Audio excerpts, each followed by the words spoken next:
What's going on, guys? Welcome back to my channel. Today's video is another episode of the Never Seen It series where I let you know my quick thoughts and opinions about movies I've never seen before in my entire life. There's always a best and there's always worst. Everything else kind of just falls in between. So the movies I'm going to discuss today, we have some leftover MVD titles. That was my movie watching theme for the month of August. And then I do have some horror films, the Never Seen It horror films that I have been watching so far this month in September. So horror films and MVD titles, quite the little mixture. So I'm going to try to move fairly quickly because my pile is a little extensive and I don't want to linger too long with any one movie unless I feel it's absolutely necessary. So which movie out of the bunch did I enjoy the most? Which one is the quote-unquote best? Tremors. Absolutely, it is Tremors. And the reason why is because this movie, I just had fun with it. You have this very small population of people that randomly one day are fighting gigantic sandworms and they're trying to figure out how to survive this situation. Are they going to? What are these things? Like all these questions that they're trying to answer in this one film.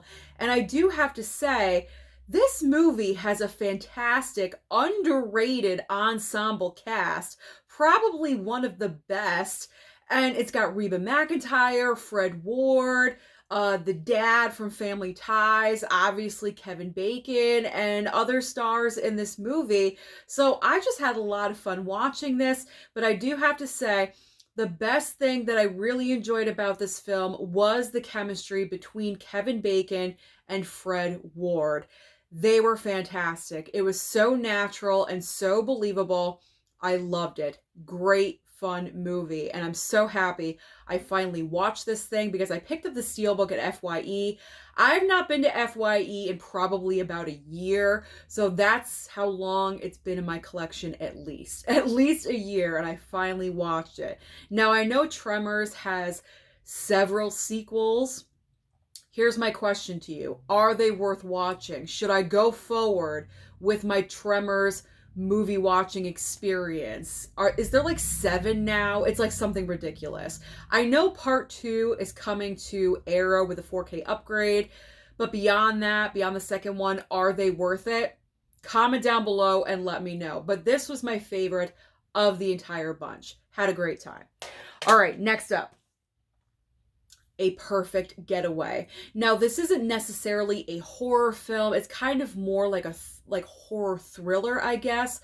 But with thriller films and horror movies, they can kind of be intertwined a little bit. I kind of put them together in the same category. So I decided to give A Perfect Getaway a chance with the Never Seen It horror. And I enjoyed this one as well. It took a little bit to get going, but once we started getting there, and the gigantic twist that's in this film, I did not see coming, and I really, really enjoyed it. What's his name? Timothy Olyphant, is that how you say it? He is so good in like everything. Obviously, I love him in Scream 2 as Mickey, and I just really enjoyed his performance in this film because it was kind of distracting me the other way, if you know what I mean. So if you've seen this movie, you know what I'm talking about. But overall, I enjoyed it. I will watch it again. Happy I picked it up. Next up, Fright Night. Finally watched the remake of Fright Night with Colin Farrell. And now I see why everyone really, really enjoys it. Because when you're, doing a remake to such a classic film like Fright Night, you got expectations that you have to live up to. But what I enjoyed about this was it kind of went beyond the expectations and it was its own film. If you had no knowledge of the original Fright Night movie, you would still enjoy this. And I feel like that's what remakes have to do. They have to be able to stand on their own. It's always great to pay homage to the original film, which they do in this one. I enjoyed the cameo that was in this movie. I really did. But if you only have that, you don't have a leg to stand on. But this movie has several legs to stand on. So I really enjoyed the remake, and I will definitely watch this again. I would recommend this to anyone that's a vampire fan that loves vampires like I do. You'll definitely want to pick this one up. There's like plastic, like bothering me. As I'm like going like this, I'm seeing plastic. Okay, next up. Our first MVD title, Autumn in New York, a little romance with Winona Ryder and Richard Gere. In this film, Richard Gere's kind of like a playboy. He owns a restaurant. He randomly runs into Winona Ryder. She's having her birthday dinner at his restaurant. He's intrigued by her. The big issue here, there's two big issues here. The main issue is that she has a heart condition, or something is wrong with her heart. Something's going on there. She doesn't have long to live. That's not a spoiler. That's already known.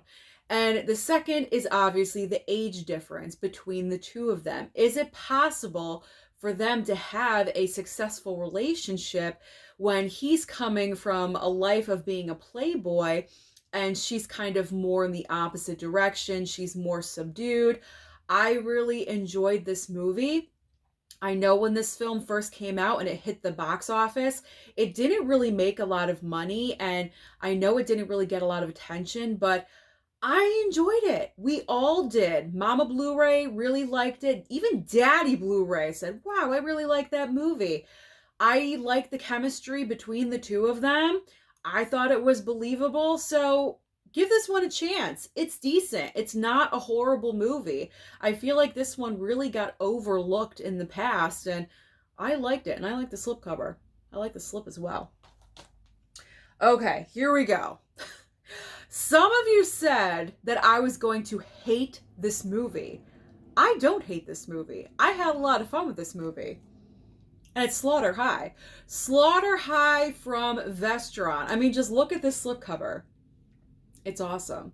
I mean, it's not the most original idea. I mean, pretty much the entire concept of this movie has been done over and over and over in different ways. But what's really great about this film are the kills. Some of the kills in this movie are just so outside of the box that I just really loved it. What was getting annoying to me was at the very end, we are with the final, I hate to even call her a final girl because she sucked. She wasn't a great final girl at all whatsoever, but the final victim, I should say, that's running around, it took forever for them to finish up this movie. And this movie is not that long. It's only 91 minutes. So probably I'd say the last 15, 20 minutes of this film, you're following the final victim and you're kind of just rooting for the killer at that point. Like, get her! Find her! She's in the tub! She's behind the curtain! You know, just get her already, because I was just sick of seeing her. I was sick of seeing her making dumb choices, stupid decisions, but that's what people do in horror films. But I did not hate this movie. I actually really enjoyed it, and I will watch it again. Okay, next up. Brightburn on 4K. This one was sent to me from a subscriber. I figure, you know what? This is a quick 90-minute watch. Let's do this. I think I was alone. I didn't have anyone watching this one with me. And this one was like just okay. I think the main problem I had with this movie is that it is only 90 minutes long, I believe. It could have been a little bit longer, because pretty much the entire premise of this story is you've got this kid that is like the evil version of Superman. He discovers powers, and his parents discovered him when he was a baby. He landed in a pod in their backyard on their farm, and they couldn't have a baby, so they took him in. I mean, does this sound familiar? Hello, it's Superman. Okay, this is the story of Superman if he was evil. But the problem that I had with this, they didn't really explore, like, why is he evil? Like, are we just going to assume this is like a natural thing? Like, why is he evil? Where did he come from that is so evil? You like, nothing about the past was explored at all whatsoever. Everything was current in the moment, him dealing with his parents, but I enjoyed the movie. It wasn't a bad movie. I just wanted more information because I was curious. Okay. The movie that pretty much, I don't think there's any other film that is the biggest warning to not have sex, and that is It Follows. I think everyone pretty much knew where I was going with this, with that statement. Okay, watching this for the very first time, it's very noisy right now. The kids are getting dropped off from school. Those are school buses that you're hearing outside, okay? Anyway, back to It Follows. I'm not going back. We're powering through this video. All right, It Follows. I enjoyed the concept. I enjoyed the originality of it. Don't have sex. Because if you do, you have the potential of receiving something that could kill you. And we're not talking about an STD. We're talking about a figure that you may recognize or you may not recognize that is going to chase you down and kill you in their underwear. I mean, this is like one of the weirdest concepts I've ever heard and seen for a horror film in my entire life. And I've seen some weird stuff. I haven't even seen everything yet, but I've seen some weird stuff. But I enjoyed it. Of course, I will watch it again, but I don't know, like the ending kind of left it a little bit open, I guess, for interpretation, for the viewer to decide where we're leaving things. And sometimes I'm a fan of that and sometimes I'm not. But overall, I enjoyed this movie. And I know Second Sight just put out a fantastic 4K box set of this. I really wish I could afford that stuff, but honestly, it's not in my budget right now. So maybe in the future, if it's available, I'm not sure, but I'm fine with my Steelbook. I'm fine with my Steelbook. I believe my Blu-ray Steelbook as of right now, but I enjoyed It Follows. Don't have sex. It's totally bad for you. Okay, more MVD titles. At Close Range. This movie is unbelievable. And the reason why is because this film is based on true events. You have Christopher Walken and Sean Penn. Sean Penn is obviously Christopher Walken's son in this movie. Christopher Walken's character pretty much is an absentee father. He's a thief. He has like a gang of criminals, like a little criminal enterprise in the town. He's not good. He's not a good person at all whatsoever. Sean Penn, as his son, wants to get to know him, wants to try to bond with him. He kind of gets involved with the criminal circle, and he realizes that's not where he wants to go. He gets out of it. This movie is, I don't want to reveal everything because if I do, I don't want to spoil this for anyone that has not seen this, but I think out of every single MVD title that I picked up, this one is my favorite because it's based on a true story and it's so unbelievable. I can't even imagine living a life like that. I really, really can't. This is so worth your time and so worth your money. You need to pick this up. So if MVD has their Black Friday sale like they should, they usually do every single year. So when this is on sale, pick it up. I cannot recommend this enough. This will literally send chills down your spine. Like, I was thinking about that movie for days after. That rarely ever happens. It really did affect me, but I do recommend it. All right, moving on to The Ridiculousness of Miami Blues with Alec Baldwin and again, Fred Ward. Also, Jennifer Jason Leigh. You have Alec Baldwin. Again, we have a criminal. He's playing a criminal. He's a thief. He gets involved with Jennifer Jason Leigh. She, I guess, is a hooker. I don't know. I don't even know what age she is. Like, they kind of allude that she's like a teenager, but is she really? I don't know. I'm not really sure. So Fred Ward plays a cop on his tail, trying to find him. Alec Baldwin is like murdering people left, right, sideways in this movie, committing crimes. Like, he's all over the place. I mean, this film It's like everywhere. Just like this review right now. It was just everywhere, all over the place. I will say it's what, a 97-minute watch, but it kind of felt like one of the longer movies, and I'm not really sure why. You gotta be in a certain mood, I think, to watch Miami Blues. I didn't hate it.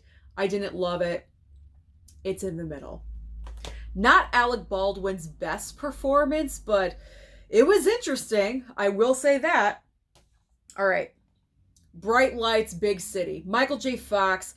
Kiefer Sutherland is in this movie. I had no idea, so that's a bonus. Who else is in here? Phoebe Cates is in this movie for like 2 hot seconds. So you have Michael J. Fox, who's, at this job. He's not really thrilled with it, and they kind of ride his ass just a little bit. And he's got like this nasty kind of like cocaine habit, and he's out drinking every night. Phoebe Cates is his wife in the movie, but she left him like before the movie even started. So he's kind of like dealing with the aftermath because he never really got a clear reason why she left. She's off to become a model, to become famous, and left him in the dirt, like just completely left him behind for bigger and better things, and he's trying to cope with it. That's pretty much all this movie. That's all this movie is about. This is a side of Michael J. Fox I've never seen before. We know him best as Marty McFly from Back to the Future and obviously Family Ties, and this is just a complete 180. I mean, he's like sniffing drugs in the bathroom. Like, I don't ever want to see Michael J. Fox do that. I mean, that's Marty McFly. Like, he's not supposed to be doing that. So this was a little bit interesting. Didn't love it. Didn't hate it. Again, kind of in the middle. It's not one of those movies I'm going to gravitate to all the time, but I guess I'm happy that I have it in my collection with a nice slipcover. So I'll take it. That was interesting. Okay, here we go.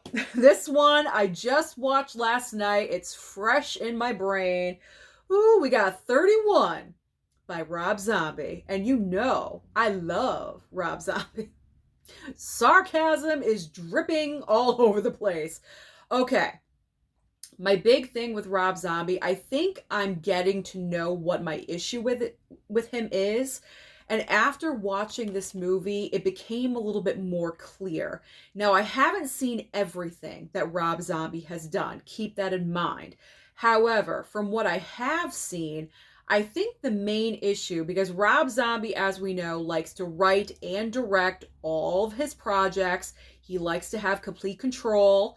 I get it. As an artist, it's your thing. It's understandable. However, I feel like with Rob Zombie, he likes to take inspiration from other projects that have already been created and put his own spin on it.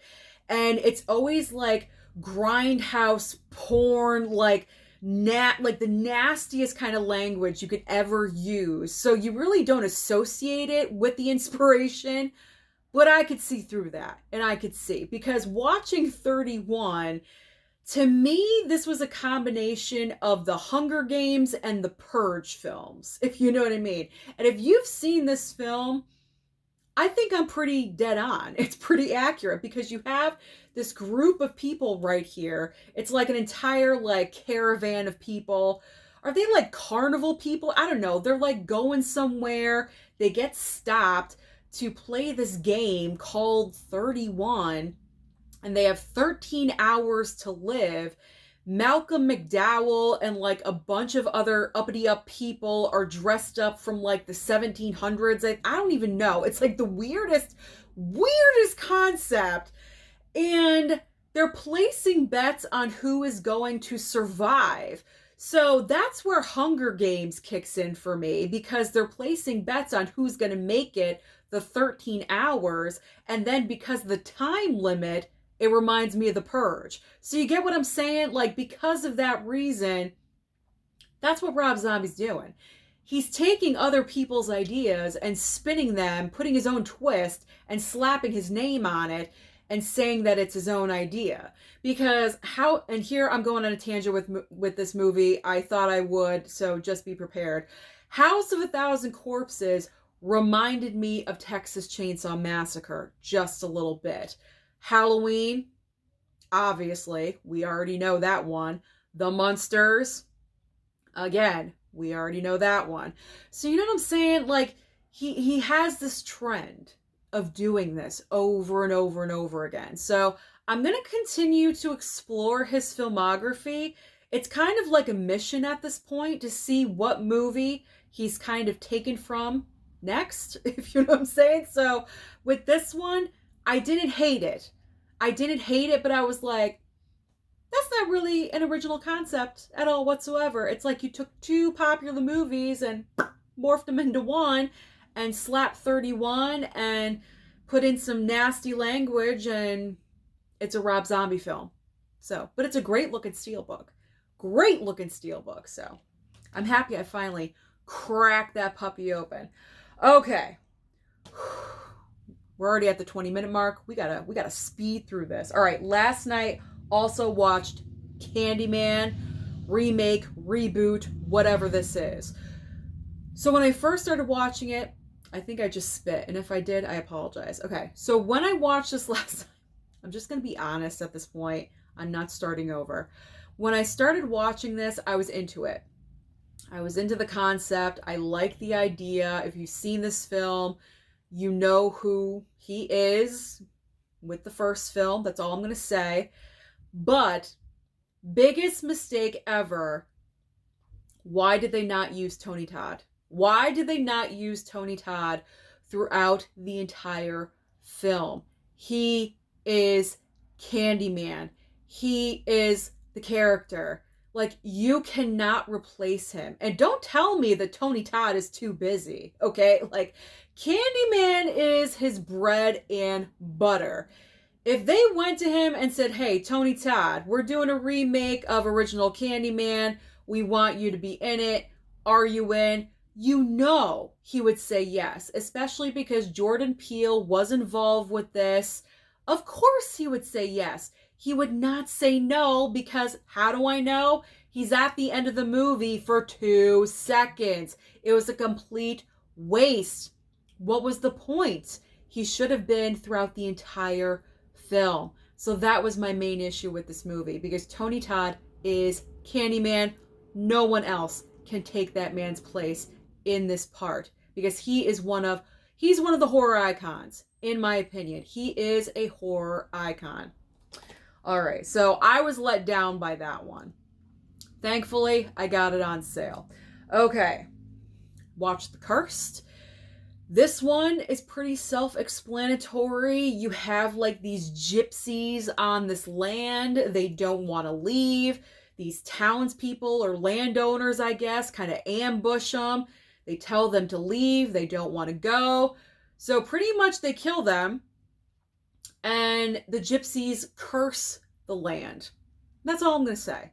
That's all I'm going to say. Anyone else who's interested in this, that's why it's called The Cursed. Something happens, something occurs, and it keeps on happening, keeps on happening. This one was sent to me from someone, so thank you so much for sending this over. However, I will say the one problem, it does seem like a one-time watch for me, because it's not like a go-to horror film. Not like it's bad. It's not bad at all. It's kind of interesting. Original concept, I guess, a little bit, but I don't know. It wouldn't be a go-to. Like, I'm in the mood to watch something with Cursed, I would pull Curse of Chucky over The Cursed. Or Cursed with Christina Ricci. You know what I mean? Like, I don't know. This one wouldn't be the first one off the shelf. So, because of that, it's a one-time watch situation. You know, it's kind of like towards the bottom of the list. Marrowbone. Tony the Table, Basement Blues. He talked about this movie in one of his past videos. So when I saw it was on sale on Amazon, I picked it up. Wow, this movie is a trip. This movie is a trip. It takes you in different directions. You're not really sure what to believe at first, what's real, what's not. You have a great, fantastic all-star cast here. You have got George McKay, who was the lead in 1917, Anya Taylor-Joy, who we all know is incredible, Mia Goth, who is like the new queen of horror films, and Charlie Heaton from Stranger Things. And you also have this little boy in here as well. Amazing cast. What I loved most is that we saw Mia Goth not be crazy, because it seems like in every horror film she's a goddamn nutball going off the rails. She wasn't like that in this movie. She played a normal character and it was refreshing. But there was a lot of twists and turns in here. Like I said, not really sure what to believe and what not. So I really enjoyed it. So Tony the Table, thank you so much for talking about this film, because if you didn't, I would not have known about it, because I don't think a lot of people know about Marrowbone, and you should, because it's a good, solid film. Gave me the creeps. Okay, more MVD. With Mikey, I mean, there's no real big explanation. It's a killer kid. It's a killer kid movie. It rides along the same wavelength as The Good Son with Macaulay Culkin. I mean, it's one of those movies. Yeah, like it's a killer kid. It's a killer kid. He kind of just, does what he does. If he doesn't get his way, watch out, because you may not live for very long, and when he runs out of people, he just moves on to the next family. So this one is pretty self-explanatory. There's nothing huge about Mikey. Did I enjoy it? Yes, I did, because some of the kills were ridiculous in the situation, so it was entertaining, and I like the slip. It's got a nice slip cover on it. The Fabulous Baker Boys. This one was a great film. I really enjoyed it. Jeff Bridges kind of playing against type just a little bit, because obviously him and his real life brother, Beau Bridges, star in this film with Michelle Pfeiffer. And I like Michelle Pfeiffer in this movie. She had a little bit of attitude, giving it right back to Beau Bridges. They were kind of like butting heads the entire time in the film. But Jeff Bridges, he was just very like, I don't know, like, I'm used to seeing him with like this nice warm personality, and like he was not this at all in this movie whatsoever. It's him and his brother, and they're like a lounge act, but it's the same act that they've been doing for the past like 25 years or something, and he's bored with it. He wants to spice it up. That's where the singer comes in, Michelle Pfeiffer, and we have this trio dynamic. So this was interesting. I like the movie, and I like the slipcover. I do. I like it a lot. So I'm very happy that I finally watched that one. I do recommend. All right, let's get a little crazy. Let's get a little gun crazy with Drew Barrymore and what's his name? James LaGrosse in this film. I mean, basic upon basic movie. Drew Barrymore plays, let's be honest, like trailer trash in this film. She's treated like garbage by like everyone in the town, because they know she doesn't have the best upbringing. She's got like a sketchy stepfather situation. Mother's nowhere to be found, if you know where I'm going with this. She lives in an actual trailer on the outskirts of town. She starts writing to a prisoner, this guy right here, because it's like a class assignment. He gets let out on parole. They meet up, and it kind of turns into a Bonnie and Clyde situation. Like they kind of partner up, and, not like intentional go out and do things, but more like we have to defend ourselves. So we have to kind of break the law to defend ourselves because we love each other. That's what this is. That's what this is. It's an average film. You don't have to get this. It's not like a major, like, if you love Drew Barrymore and you have to have every movie like I do with Nicolas Cage or Sly Stallone, then I would say, yeah, pick this up for your collection. But if you miss out on this one, it's okay. It's really not that big of a deal. This was like the phase of Drew Barrymore's life where she was kind of like in rehab, you know what I mean? Like, this was like the middle years of Drew Barrymore, like the younger, like the older teenage years where she was trying to figure everything out in her life, in real life, and she was putting out movies like this, like not really all that great. It's not horrible, but it's not fantastic. So you don't have to pick up this one. It was just like, yeah, it was mid. It was seriously mid. All right. Mind Games. This one This one was just crazy because you have this family, you have the parents, you have the kid, they're going on vacation in their RV, and why on earth would you pick up a stranger and just have them come on vacation with you? You don't know this person at all whatsoever. Just because your kid talks to this guy for 10 minutes does not mean that it's okay to invite him along because he's Rex Manning from Empire Records. No, you don't do that. Or from Grease 2, whichever reference you guys get. Because he's a good-looking stranger, they think, oh, there's nothing wrong. He's crazy. He's freaking psycho. So, yeah, don't do it. Like, don't. This is like the movie, the poster movie for all of you out there. Don't pick up hitchhikers.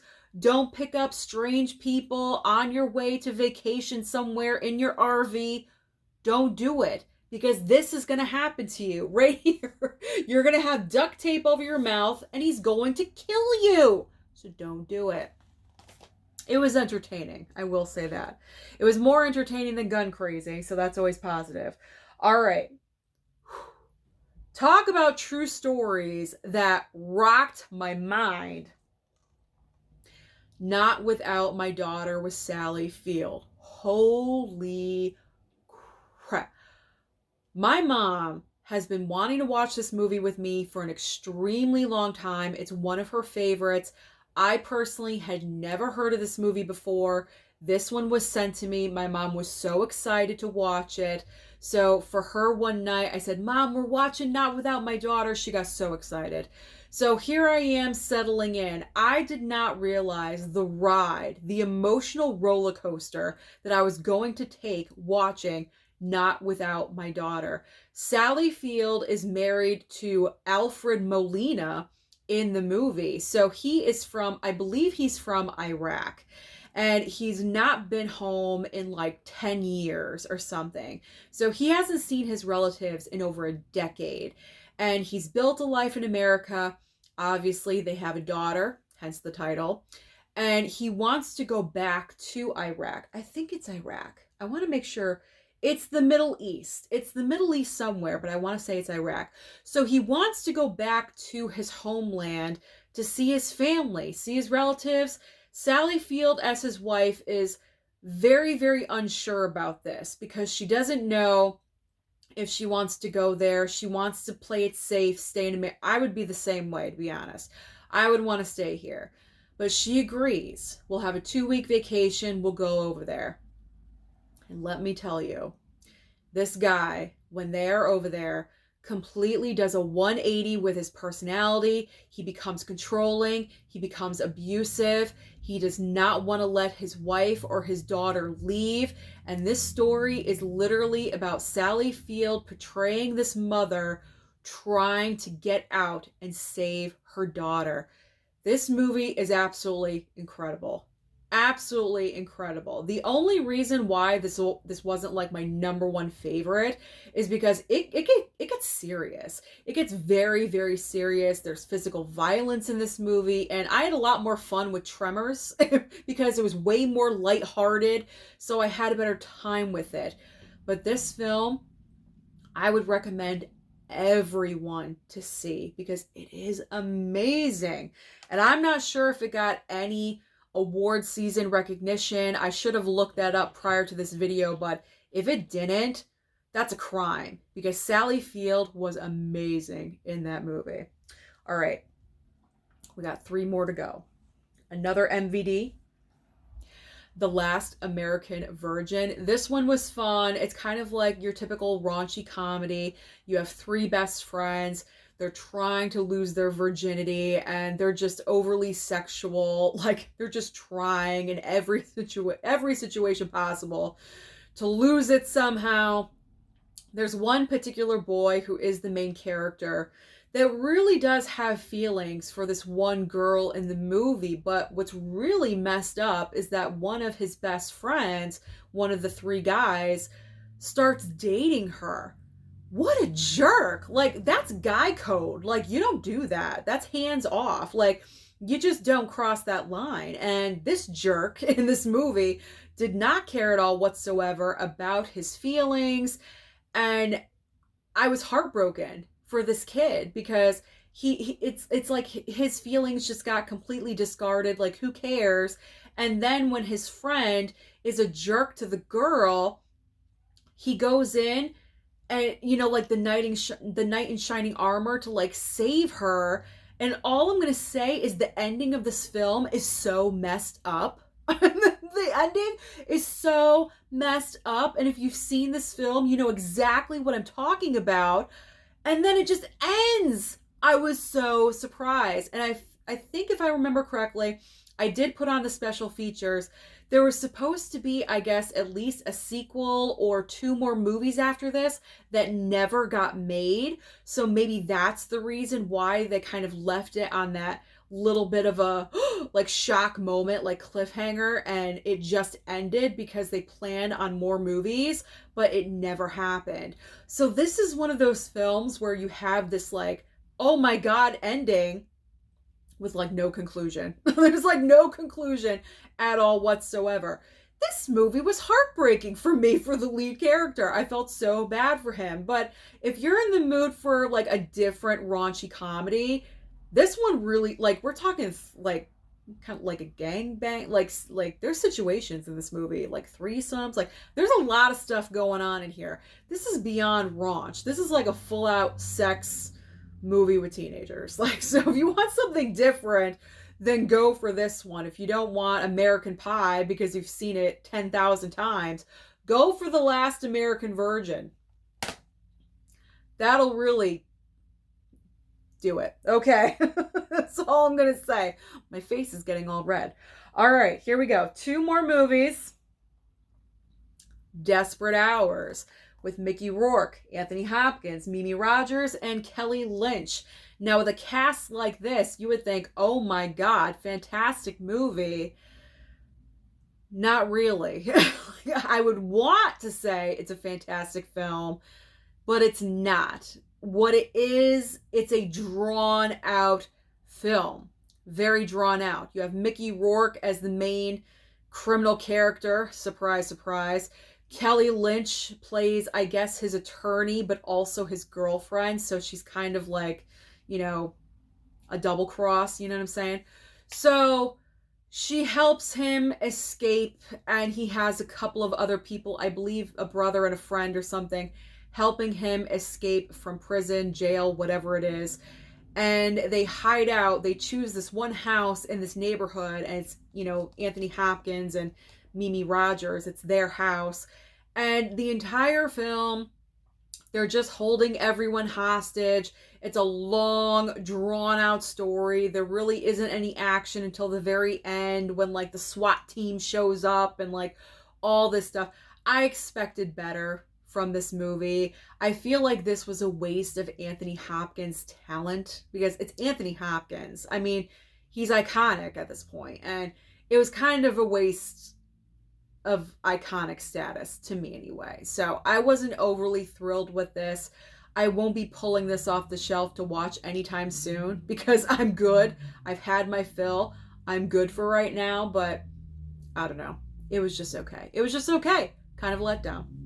All right, but that's not the one that I was like, oh my God, I hate. I can't even say that I hate this movie either, so I'm not going to throw it. I know, disappointing. Everyone loves to see me throw movies, but I'm not going to with this one because it's The Illusionist. And the problem that I had with this, I was kind of bored with it. And you know what happens when I get bored? I fall asleep. I fell asleep with this one. I know Jessica Biel was in there somewhere. She has some kind of past history with Edward Norton. He plays this magician. Like, I can't remember anything about this movie at all whatsoever. So I'm gonna have to watch it again sometime, not right away. So because of that reason, that's why it's at the very bottom. Like I said, I can't say that I hate the film because I didn't watch it. I didn't watch it all the way through.